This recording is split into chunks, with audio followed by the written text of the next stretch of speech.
all made up. The fantasy, dreamed up by some conservatives, that Google and other online platforms have an anti-conservative bias. No credible evidence supports this right-wing conspiracy theory. Donald Trump seems convinced Google is out to get him. Google and social media are all out to get me. If that's the best he can do in his defense, then we're going to be okay. If you're getting bad press articles and bad search results, don't blame Google or Facebook or Twitter. Consider blaming yourself. What about Steve Schmidt volunteering to work for Hillary Clinton? All right, there's Dana Loesch, nationally syndicated radio talk show host. Dana Loesch has her own experience with big tech's bias, and she joins us now to weigh in on this. What is your experience, Dana?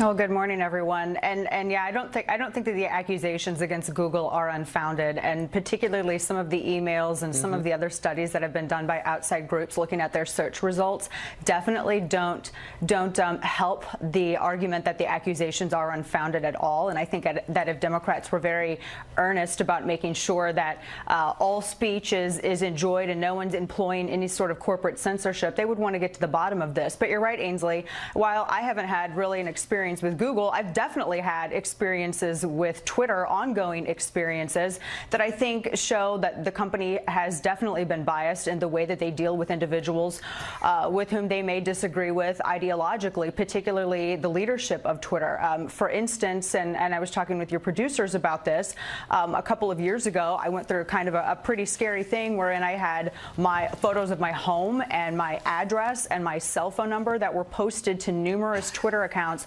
on Twitter, and it was really difficult to get them taken down. But then the individual who was doing it began calling my house, etc. So I filed a police report, began working with law enforcement, had a detective on the case, which apparently is still ongoing because they issued subpoenas. Twitter ignored them. They did not want to cooperate with law enforcement or the judge in the case at all whatsoever to work with me to find out who it was that was harassing me and issuing these threats and posting this private information. Yet at the exact same time this was happening, and I have documentation that shows all of this, at the exact same time that this was happening, someone on the other side of the political aisle, a man named Kurt Eichenwald, who is no fan of mine, but someone who has epilepsy, someone sent him a message that had a strobe in it which triggered his epilepsy, and he did the exact same thing that I did, except Twitter cooperated very eagerly with him to get to the bottom of who was the individual that sent him, that used their platform in that way to send him that message, which is what they should have done. The problem is it's been inconsistent, and Twitter has this is an ongoing thing. They have showed an inconsistency to either fairly enforce their own terms of service or treat their users, both progressives, both conservatives, the same way. And so they're really creating the problem for themselves here by behaving in an unfair manner. Well, Twitter responded. We called them up for a comment, and they said this: as a general policy, Twitter responds to and works with the appropriate authorities when threats are made and brought to our attention. And we followed that same approach in this case.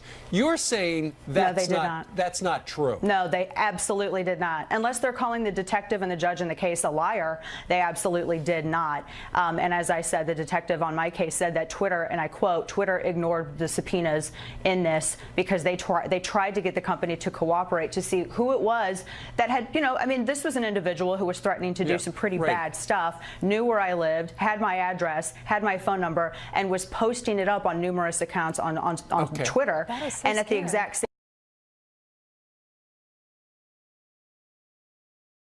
What the Republicans were saying up on Capitol Hill, there's a double standard.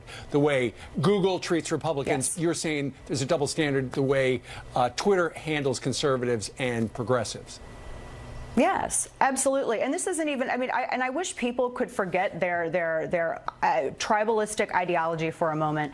This is not up for argument because the evidence is there. And my experience isn't anecdotal. It's documented. The evidence is there. There is absolutely bias and unfair treatment. And we've seen this as well with Google. Again, my experience with Google is not the same as it is with Twitter. However, I have seen a lot of very compelling arguments, and I think it was All Sides with the outside company that conducted a survey, and they said, well, their results are biased. Google search results as limited government individuals. However, my experience has been that it's been seeping into how they do business and treat their users. Well, it certainly is a topic everybody's talking about. Dana, thank you very much for joining us today from Texas. Thank you.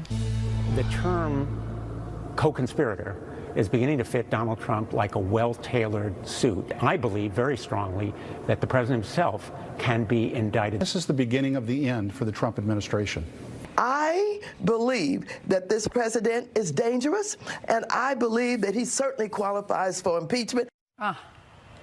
All right, the sentencing of Michael Cohen quickly becomes all about President Trump. Democrats wasting no time, of course, taking that opportunity to push for impeachment. Is their reaction overblown? Fox News contributor Lisa Booth joins us right now. Lisa, before the election, we heard from Democrats, let's back off the impeachment talk. Then they won the House, and now it's full steam ahead. Absolutely. And so this is going to be a conversation. Obviously, we're going to see next Congress. The incoming House Judiciary Chairman, Jerry Nadler, has already said that if President Trump is guilty of instructing Cohen to make those payments, that is an impeachable offense. Of course, the House Judiciary Committee is where those articles of impeachment would originate. That's where those proceedings would take place in the House. However, President Trump's saving grace is the Senate, because it would take a 2/3 supermajority in the Senate to convict. Republicans are going to have a 53-seat majority, so that the likelihood of that happening is very slim to none, particularly over campaign finance. But it's not illegal, right? It's not illegal to pay someone if you're not president or if you're running. He wasn't running at this point, right?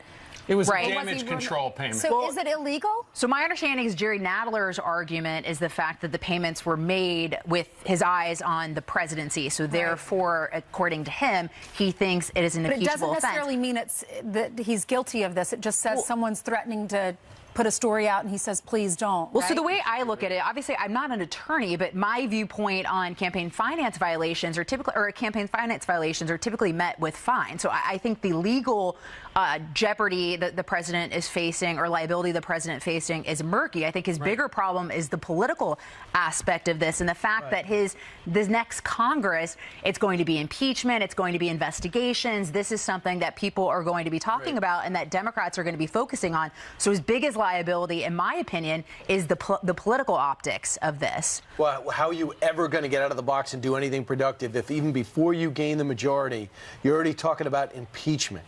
Is that a good tactical strategy after looking back what happened with Clinton? Well, and I think some Democrats are aware of this. Nancy Pelosi has previously said that impeachment is divisive. I think she recognizes the fact that it actually helped Bill Clinton. It boosted the public opinion of him.